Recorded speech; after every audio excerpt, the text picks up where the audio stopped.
ख्रिस्त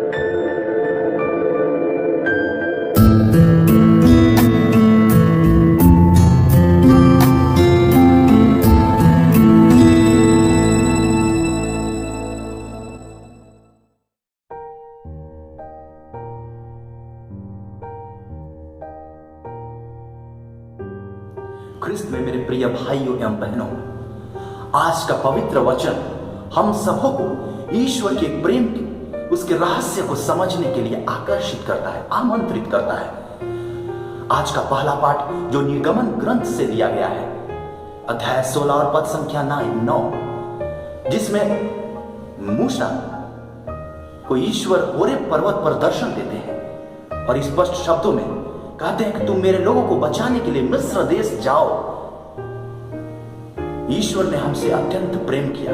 जब हम उत्पत्ति ग्रंथ अध्याय 1 को पढ़ते हैं, पद संख्या 27 स्पष्ट शब्दों में कहता है, ईश्वर ने हम सबों को अपने प्रतिरूप बनाया क्योंकि उसने हमसे बहुत प्रेम किया। और जब हम आज का सुसमाचार को पढ़ते हैं तो उसमें अध्याय 11 पद संख्या 25 से 27 तक का वचन कहता है, जिसमें प्रभु यीशु पिता ईश्वर को धन्यवाद देते हुए कहते, पिता मैं तुझे धन्यवाद देता हूं क्योंकि तूने बुद्धिजीवियों से बचाकर इस रहस्य को अपने मेरे बच्चों के लिए प्रकट किया है। पिता को पुत्र जान सकता है और पुत्र को पिता, और जो पुत्र को जानता है वही पिता को जान सकता है। जब हम एफेसियों के नाम संत पौलुस के पत्र अध्याय 1 और 5 को पढ़ते हैं तो ईश्वर का प्रेम प्रतीत होता है। ईश्वर ने अपने पुत्र के द्वारा हमें अपना दत्तक पुत्र बना लिया।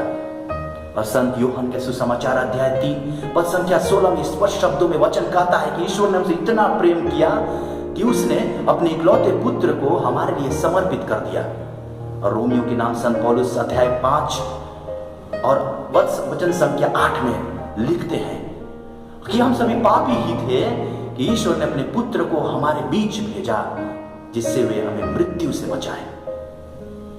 जी हाँ कृष्ण प्यारे भाई और बहनों, आज का यह समय है कि हम इस कठिन परिस्थिति में, कोरोना के समय, अपने आसपास के लोगों की मदद करें, उनकी सहायता करें। उसी से ईश्वर का प्रेम प्रतीत होता है, क्योंकि हर संभव ईश्वर ने पुराने समय से अब तक हमारी सहायता की है।